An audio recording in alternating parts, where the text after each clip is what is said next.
Zeke, what do you got for us? What's going on, guys? I'm hanging out with the Chicken Champions, guys. That game was insane. Feathers were flying, and you guys clutched it up. Did you figure out the strategy? Because you guys were well and ahead of everybody else. Yeah, we practiced yesterday, and everything is thanks to this guy. This guy always goes for the 10 points, always, and he always gets it. So thanks to you, man. All right, then I'm coming to you, Mr. Carey. What was the strategy? How did you get the 10 points in there? Was it the same every time? Did you switch things up?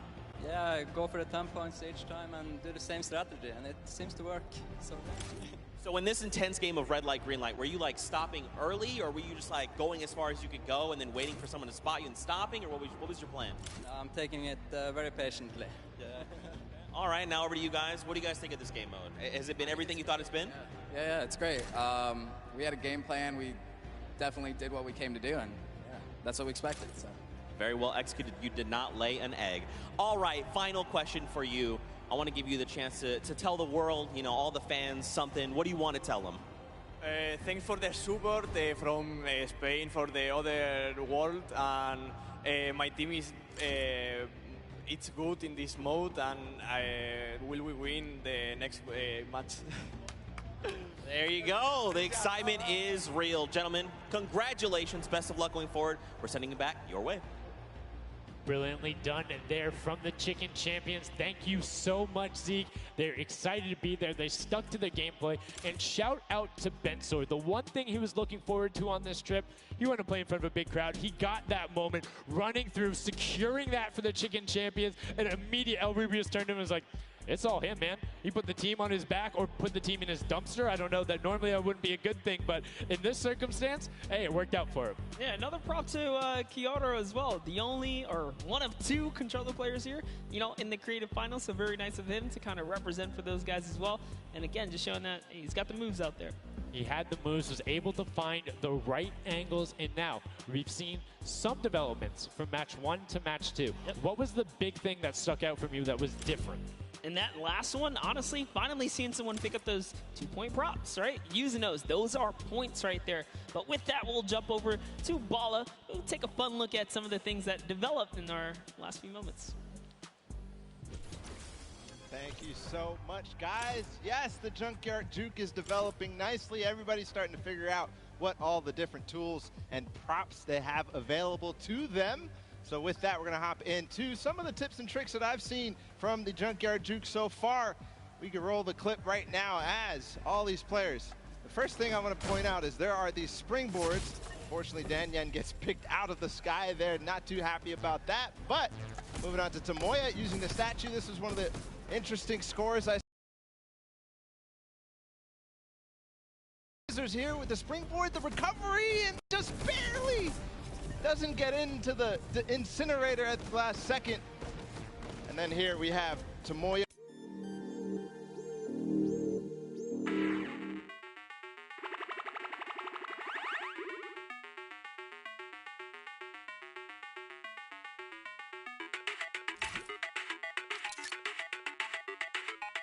The other team, the Cuddle Crew, doing the same thing, but then also synchronizing, making sure they have coverage on all angles.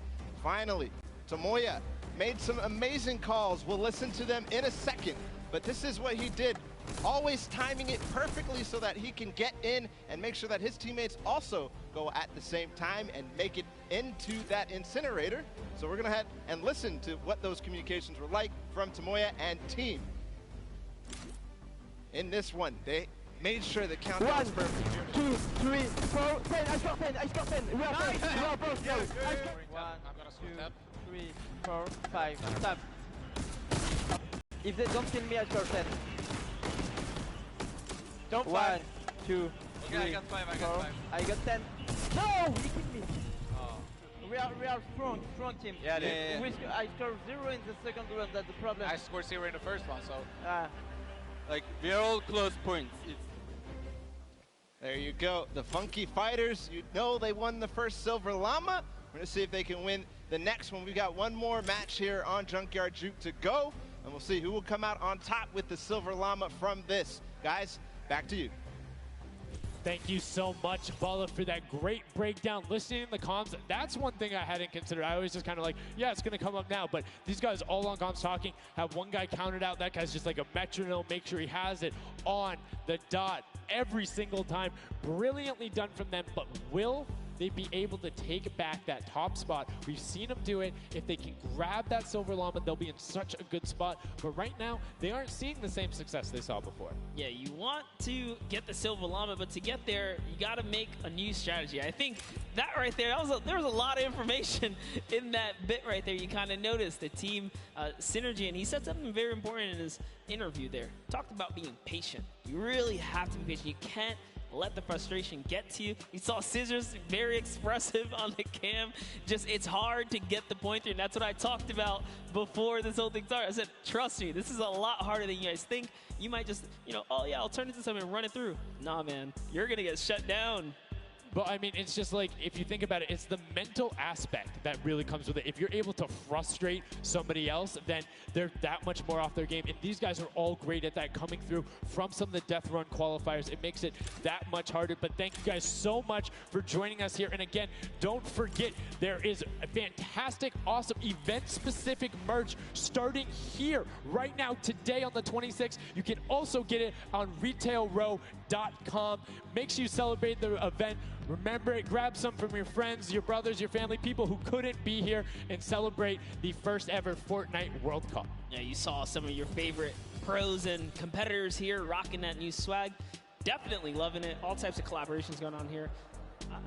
I love it when Fortnite releases new gear, you know? This kind of allows me to always spice it up. I'm always a fan of anything Fortnite swag. That's pretty much like 98% of my wardrobe at this point. I mean, love the logos, love the bright colors, but enough from us.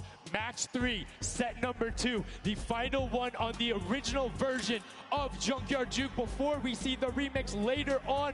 Are you guys ready? That's right. And let's begin. The first round is underway. Match number 3, set number 2. Who will be able to incinerate, upset the Funky Fighters who took that first llama? You need to make sure they don't get this one here. And basically, everyone's first place.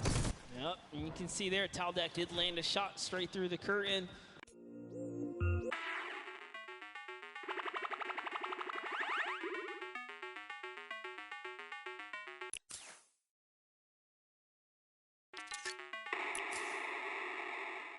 He says, you know what, it's all good. I can sneak this around. So the big thing with the bear, though, that you don't really consider is the coloring of the background. You're in the junkyard. You're a little bit in one of those desert biome situations. There's a lot of kind of muddle grounds and oranges around there. It makes it that much harder to stick out. However, if you if you're grabbing the snowman, you're just really flexing on everyone. It's like, yeah, I'm a snowman. I'm a snowman in the desert, and I'm going to score on you. That's pretty hilarious because, you know, we haven't seen anyone pull out the weird objects in the back end for good reason. There are a couple other fun ones back there. If we get a pan around later, you'll probably notice a big old snowman or something like that. But with all this money on the line, there's no way anyone has time to play around like that. You can't play around because every single one of those runs matters. And right now, we see Sunshine Soldiers swapping over. They've already put in 2 2-point props, so need to be slightly more efficient on those runs, but good job getting on the board and consistently. And as we say that, 5-pointer goes in. Boom, they're ahead of the Funky Fresh, who have had a singular 10-point run. So trying to get every possible point. It's all about min-maxing efficiency. Honestly, the Little Warriors are doing a great job at defending here. They all have a ton of eliminations. Taldeck at 6, Taco at 5, Kaz and Ninja both tied at 7. That is pretty good. They're shutting down all of their lanes. These guys are not here to play. Remember, as you're a guard, you don't accumulate any points, so it's good. They're knocking this out the way, and they're doing a great job defending. Keeping them out, making sure you find the right lane angles, and then also sometimes just putting shots out in the right spot. You just need to be able to consistently deny as much as possible. And Taldog, that was sick! I was like, are you behind that? Yep, what's that? Didn't see that there before, didn't see that either. Taldeck doing a good job so far, spotting things through the curtain. Let's see if he can find another here with a random shot. Oh, something landed. That's why you don't want to hit those spring traps there. They make it so difficult when you're a larger object coming back down because it's just so much motion on the screen. When everything else is still, if you see that thing falling through, like it's an easy shot. And particularly for all of these players up there. I mean, Gotaga and Brew, everyone on Raven's Revenge, him, Magma, RTA, and Chappie, all have been able to hit their shots. And then, I mean, Little Whip Warriors is a team of hit your shots. That's right, and there it is. Last opportunities to make a point have just concluded, and that was the first round. There are 4 of these, so we're gonna switch up the guards now. Little Whip Warriors get a chance at, trying to earn some points, and as do the others. The next round will begin. That dragon's so cool. That's so cool. Look at that. Almost looks real. Yo, shout out to the observers. That shot right there, that's really cool. Big fan of it going out. And as you can see now, round 2 is underway. This is the final match on Junkyard Juke of set 2. And right off the bat, 2 archery targets and a water heater marching on out. Yep, that archery target is worth 10 points, though. So if you can bring that all the way through, it's one of the, I guess, smaller, large point objects. Magma doesn't even care. He's impatient. He saw the blinds open up. He just kept going. Savenoff did pump the brakes, though, even right here. And notice, stops very early. He's just trying to blend in and get as many points as possible right here. Ooh. Did get picked up. It might have been the book there. That's the one thing that you need to note that makes it very difficult about the bullseye or the archery target is the fact that because it has those placed legs, you have to be deliberate about where you're setting down. Otherwise, you're like, boom, right there. That book would be a giveaway if somebody decided to look down and double check that box. But there's 6 other boxes around, so relatively safe. Good path chosen there from Tyler, and opts to stop and being, a little bit of patience, and might have cost him there. I think he would have had it if he had just go full send, and I think he thinks so too. It makes me laugh to see him scratch his head, his jaw just like, oh, being so close and not making it through is so unfortunate. Taudak is going to find a little bit of success there as the Suezo, and you saw Alex J for a bit is very close to scoring as well. Here's Zan from the Fish Fam representing, hugging really close to that cactus. So long as he's not pushing through it, yeah, he is going to be able to sneak on out. He kind of hiccups there. He's going to go all the way. He doesn't care if the curtain comes down. He sneaks right underneath Tamoya. And his team up top, Funky Fighters, are at 35 points now in the guard tower. They can't earn anymore. And that was a great run there by Zandy Knight as he's Svenos waiting for the blinds to go down, making sure he can find an angle, and then pushing in towards. Needs to be careful of that spring right there, but doesn't matter. Gets picked up anyway as he's like, hey, there wasn't a card there before. Alex JJ now looking to find a run. You can see Fish Fam and Llama Record Code currently hanging out at the top, but again, haven't had the chance to be up there, so can be expected. Alex JJ now 2 targets, both running out. Good stops at the same time, but particularly if you have 2 people taking the same path as the same item, it kind of has a little bit more of a benefit because you're like, yeah, those were both there behind. There's no way those are both props. That's what I was going to say. I was like, you know what? Honestly, if you see a bunch of the same things, they blend in a little more. It's when something's an oddball that you really start to shoot. So maybe it is a good idea to time it, right? But there's split spawns, so you don't always consistently. There's different spawn points around the map that have the different exits as you go out, so you can coordinate with a teammate. Or what you can also do is sort of bait somebody else to do it, right? So you see somebody is running an archery target, and you're like, okay, I'm just going to grab that too, and then you follow their path. And if they get picked up, oh, well, you look slightly more natural, particularly if you're that much more patient. And you can see Svenos is actually doing that right now with Carnifex, both of them going into the box. Svenos does hit the spring, is hanging out behind the car, and will get the score. That was a great run. Yeah, he actually recognized Horazi was not looking down in the right direction, so he took advantage of that. Funky Fighter let his guard down for just a second there. He did manage to sneak on through, so that was the big point there in the final seconds as this round is now coming to a close there. Next round is going to begin. We're going to switch up the guards. Take another look. And no dancing, just props and shots going out from the guards. Round 3 kicking off in the final match of set 2 at the Creative Finals. Who will be able to take that second silver llama? And right now, you see Bensor is going in for the 10-point prop right away. Kutu does get the Mimic, but then opts to go for a different route as players are starting to feel a little bit of the pressure here. You can tell they need to score points. It's the first time we're starting to see some gnomes out there and another teddy bear on the run. That's right, Kantaka representing here. He's putting himself straight behind every object that he can. I love that they're using the smaller objects. It's so much easier to score with those. When you bring those big ones out, it really is hard. He actually put himself inside. He's following Kuta so close here. Just got to use him as bait, really. As you get behind him, he's safe. Yep, because they don't think they're going to fire twice in there. That's the benefit of it. But right away, you see Kaz, Taco, Chappie. Great little run there from the Little Whip Warriors. That's going to push them back into contention. There's 65 points currently, but a dumpster going in from Hand of Blood. There's another 10 points for Llama Record Co, pushing them up to 90. And they were the winners of that first match. So if they can hold on, they know they'll be the guards in the final round. They need to build up as much of a lead as possible here. Carraro actually has 15 eliminations, so he had a super successful guard round. But the Chicken Champions need to get picked up here. They need these points. And there it is. He's doing a lot of work for his team, showing that, hey, I can push us up here too. Just gonna go ahead and take that 5-pointer, throw him right over the Fish Fam now. And they're in the top 3 running. That was a great run from him. Corner peeked the entire time, made sure nobody was looking for him. Like, he was barely threatened, but right now, Bensor coming through. The Chicken Champions, can they overtake in the last minute? That's 10 more points. That is going to go through for them, and it starts pushing up. Llama Record Co needs to get in some runs. The Chicken Champions will not be on the defense with them for the last one, so they're pushing it through. Right now, it is the Sunshine Soldiers and the Fish Fam up there, so they're doing their best to delay everyone.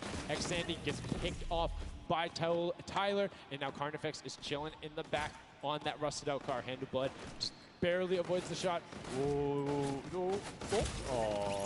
saw the hitbox going through there. The Tracers finding a way through the window, but not enough as Tracius gets in. 2 more 10-point props also going over, and we're seeing, I think, a little bit closer of a score here, minus the fact that the Chicken Champions haven't shot yet. Yeah, this is pretty rough. Neither have the Llama Company. The Llamas have not shot, went into the guard tower at all.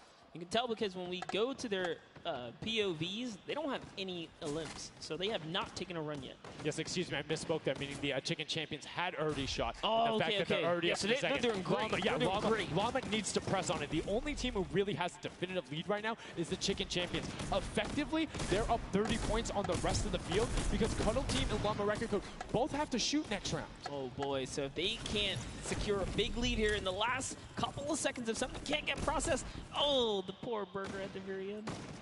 Burger did not get processed. We like it, never frozen there. Brilliantly done, doesn't find it. Great work from coming out, and Carnifex doing a great job. Round 4 will begin.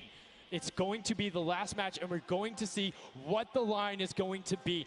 Who is up in the tower, who will be able to defend, and can they hold them off? Again, it's Llama Record Co. and the Cuddle Crew up there. Go Taga. It's already up there. And you can see the Chicken Champions were able to connect, so it's all about can a Little Whip and them catch up. They need a fantastic run, and they have to do everything to the 9, and you can see right away already tunneling in on those 10-point props. Yeah, the Cuddle Crew cannot earn points. The Chicken Champions already have the lead. They just kind of continue to press on here. Llama Records are up at their run, but it still matters. There's so much on the line for depending on each game, right? Each game is worth so much. You still want to hold your placement regardless of what. This is still a fantastic game for all the teams in the top 3 right now. And I mean, we saw the Ravens come up huge in their last match, pushing all the way from 7th into 3rd because of clutch last-minute decision-making. Right now, Little Whips are trying to do everything they can to catch up with the Chicken Champions and not deny them. Ninja still sticking with the water heater runs, trying to get as many of those in, but the Chicken Champions are still stretching out their lead. They have a 25-point lead, which means the Little Whip Warriors have to either start fast running with the 5-point props or switch to 10-point props. They cannot catch them doing a patient 5-point strategy right now. They won't have enough time with how good the Chicken Champions have been. They have been the prop masters so far. Yes, they have. They were doing so good, and oh no, Ninja hits a huge spike there. He's trying to dodge, and he's so close to making it through. Very, very close. Here comes a 10-pointer from Taldoc, sneaks it right in. That's great for the Little Whip Warriors. That's actually going to throw them over the Llama Record Company right there. Cuddle Crew actually is somehow up. Look, the Little Whip Warriors actually went to 2nd place now. They're so close to overthrowing the Chicken Champions as well.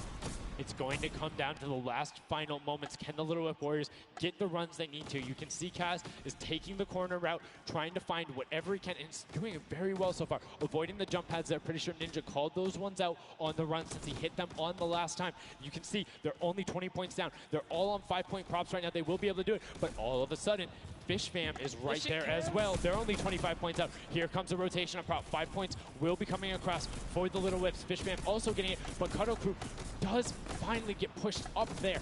brilliantly done.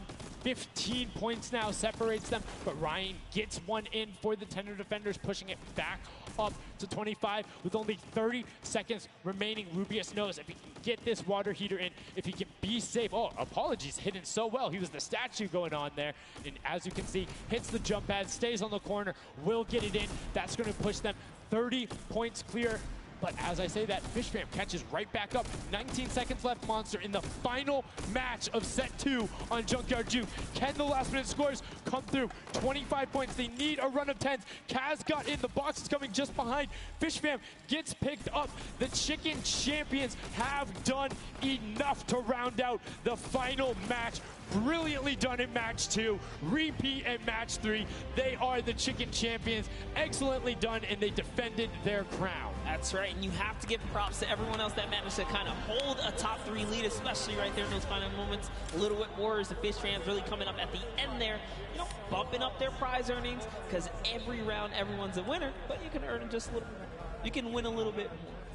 Yeah, it was just brilliantly done there. And these are actually the creators who helped with this. Brilliantly done from them. Some fantastic gentlemen. Thank you guys all so much for your help in making this mode come to life. Some fine gentlemen up there, the creative builders, were at that game jam out there, spent hours and hours, and it really blows my mind to see what they're able to do in this creative mode. Because, like, I'll go in, I'll play some stuff, yeah, I think I'm pretty good, and they're like, oh yeah, after 20 minutes, I have this full game mode, here's how the scoring works, here's the barriers. I'm like, and that's the magic of creative, right? These unlimited possibilities, really, when it comes down to coming up with these game modes. We've seen tons of fun ones, obviously developed not only for, you know, the creative kind of fun side of the community, but the comp side as well, right? There's plenty of great game modes out there. Yeah, shout out to all the guys out there playing Storm Wars. We know you guys enjoy it, but that was a fantastic way to close out set number 2. And a brilliant, honestly, I enjoyed Junkyard Juke. It was fun to see kind of the definitive playstyles come out. Patience ended up being key, but players started finding the diagonal runs, knowing that, like, hey, I'm going to stick with the statue because this is my comfort, or like, I know on this run I can be blocked by this tree and this dumpster, and I only show myself once. But again, brilliant from the Fish fam and Little Whip Warriors to push up and pass those guys in the last moments, pushing them into the top 4 and earning just a little bit more of that prize money. That's right, because they want it all here at the Fortnite Creative Finals, and it's going down. So, you know, you love to see it. We've seen a series of, you know, I guess, different people succeeding, right? And all of these, the Chicken Champions really kind of came out. Well, that's what, again, I love about all of this and about creative. There's so many different skills that Fortnite isn't all about one individual thing. You see these guys, and what they're doing is incredibly well. Able to execute the game plan, talk with their teammates, come up with something new, and the Chicken Champions elevated. They were clearly better than the rest at Junkyard Juke, but the question is, will that continue when we get into the Golden Games? Right now, we're going to get a chance to speak with the Chicken Champions, who's up top with Pooks. Pooks, what do you got for us?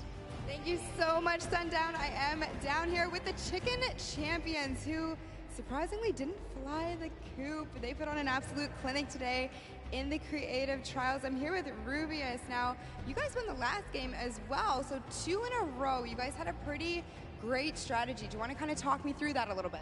Oh, what can I say? It's the power of Norway, the power of Spain, and the power of Detroit. Like, we're crushing it. And we're a chicken, so we're good at hiding. Like, we're not good at shooting and stuff, but at hiding, we're the best.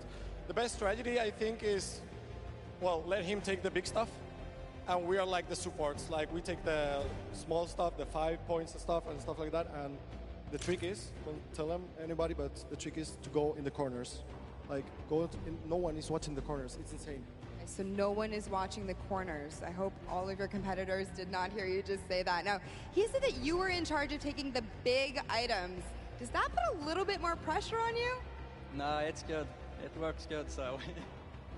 So you guys have a ton of confidence now. You have won 2 games in a row. I'm so excited to see how you all perform in the rest of the day. Going into these next games, do you have anything you're going to change, or are you going to keep things the same?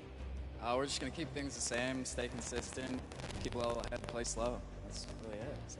And finally, just for you there on the end, I just want to talk a little bit about, you touched on the diversity of this group. Yeah. Now, I know you guys have really not played together much before. What has that been like, coming together, playing here with your teammates from all over the world? It's amazing.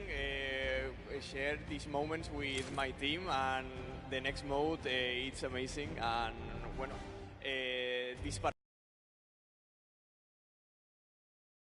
parkour, and I win. Confident, I love it. Hopefully that carries on into your next games. Congratulations so much. Sundown, back Can I to send you. some love to Twitch chat? Oh, Let's go. Twitch chat. Twitch chat. There we go. No. It's everywhere, man. Thanks for the plug out there, El Rubius. Fantastically well done. Love to everyone all over, no matter where you're watching, whether it's Fortnite.com/watch, on Twitch, on YouTube, in client, you're loading up all that stuff. Thank you guys so much for all of this and being here.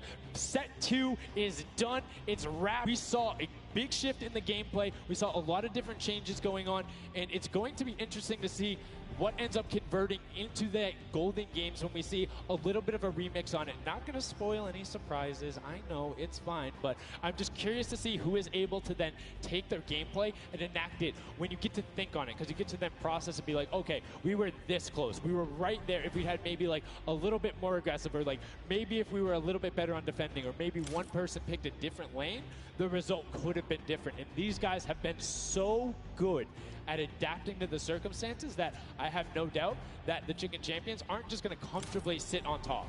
Yeah, not only that, they gave away some strategies, so we'll see if Bala outside can, kind of break that down and see if he can give us a little more insight on everything. Thank you so much, guys. The action is heating up. It's also heating up outside. Trying to cool off a little bit here at the Fan Festival, but awesome games of Junkyard Juke, and Chicken Champion seems to be racing away with this one. We're going to take a look at some of the moments from that last game and how they won. So here, first off, just having a good time in the front, and also maybe flexing a little bit their trophy that they may have just secured in terms of a llama. We'll find out that later.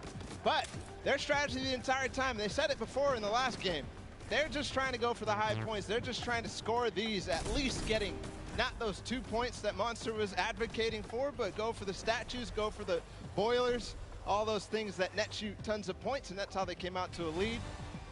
Here it is again, them just cheering on. We have the reactions from the Chicken Champions on their win as well. Nice trophy lifts. Maybe they'll be doing that later on here. The statue using that to get above the opponent's vision, their field of view, so that they can't see, they can't hit their shots, and the reactions of the win. Just bliss as they win their second game there on Junkyard Juke. Absolutely amazing stuff, guys. I can't wait to see who's going to earn that and who's going to continue on towards their path to the Creative World Cup champions. Thank you so much, Bala, for that in-depth analysis. Now, I know you guys want to see the standings. We want to see them as well. Unfortunately, there was a slight little hiccup. We want to make sure everything is right, because this is a huge moment for all of these guys up on that stage. So while we sort that out, we're going to go to a quick break, and when we come back, we will have the standings after set 2 and then move into set 3, which is the world premiere, never before seen world run. So if you need to go do anything, go do it now. Take your bio breaks, take care of everything you need, and then we will be right back.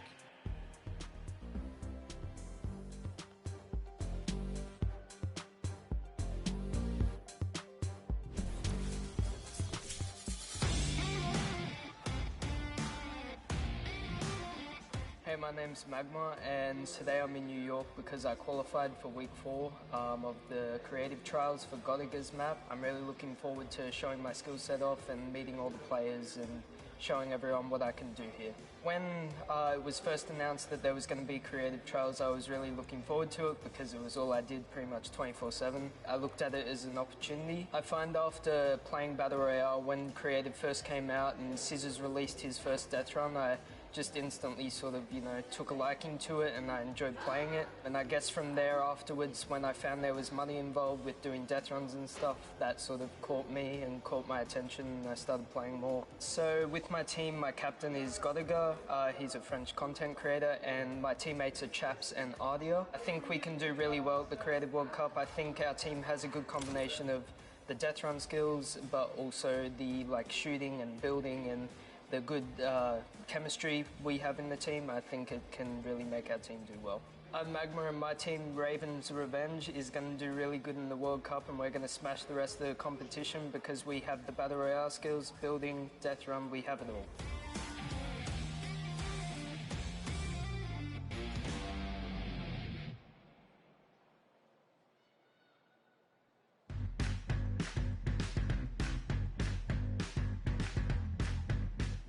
I am here in the production pit. I am in engineering row right now. I am joined by my friend Peyton, and he does the robotics. Let's talk a little bit about that. What do you do specifically here? We have a bunch of robotic cameras around the arena that we shoot different angles from, and we're able to pick up shots of the players that are playing the game. We also do a lot of crowd shots, so we're able to shoot the audience and get some really great reacts for both the stream and for the front of house feeds that go up on the screens. You guys heard it. If you're out in the crowd this weekend here live for the Fortnite World Cup, show us some energy because Peyton is going to be looking for your reactions and you could end up on stream. Do you want to play with it, see how it goes? Of course I do. That's not even a question. Like, I'm so into this right now. This is amazing.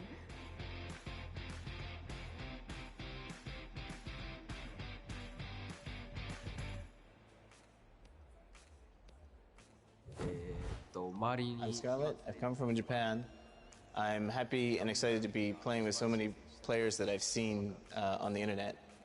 My favorite place to drop is Fatal Fields. If I win the Fortnite World Cup, first I want to buy a house, and then I'm going to eat a lot of food.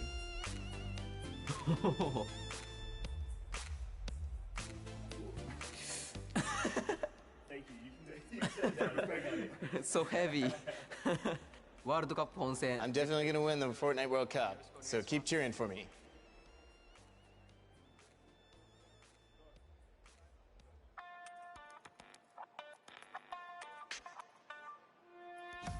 Hi, I'm Fortnite and I'm here to compete in the Creative World Cup. I competed in most of the trials and was really excited when they announced the bonus weeks after the original 5 were over.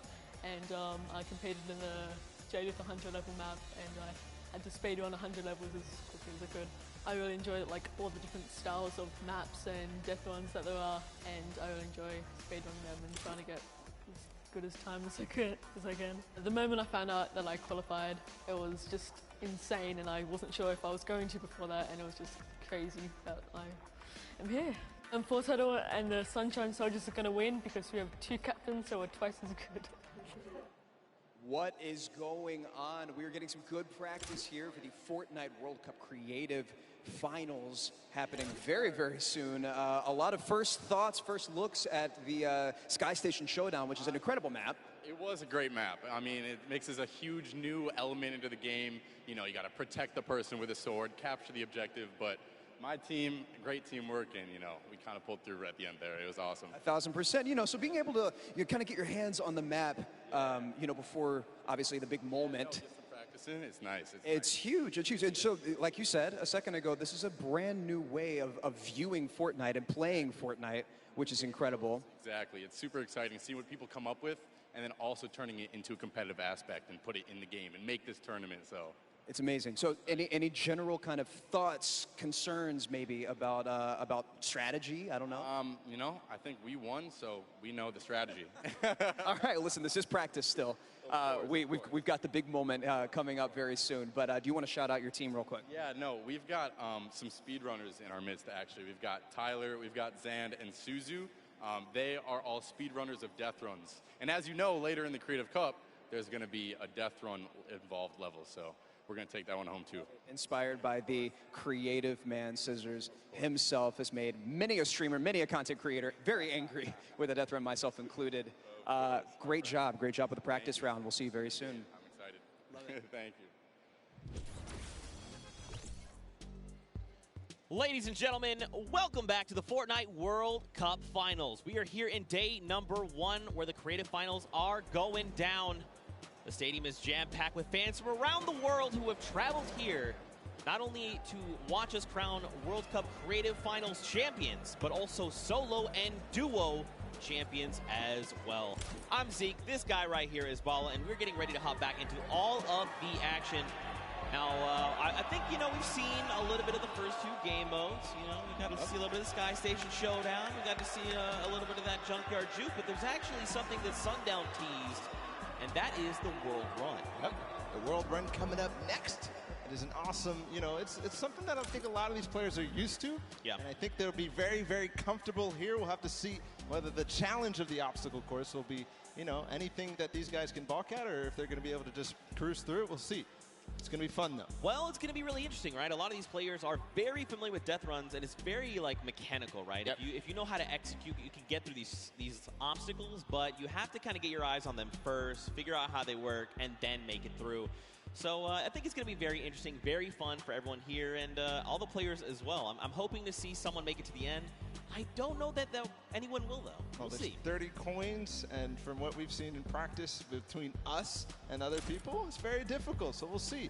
We'll hop into the overview and stuff like that later, but just to give like some examples of the things that there are, there's, you know, the trap, trying to trigger them, making sure you move. Impulse grenades are in play in this. There's some lava, all sorts of treachery. A lot of Neo jumps as well. And again, massive shout out to the 17 content creators that helped put these maps together. Mad props to you. You know, their hard work is being shown here on the stage. And these guys are at home, here, of course, playing it as well. In case, you know, you guys forgot, I'm Zeke. This guy right here is Bala. We're getting ready to jump.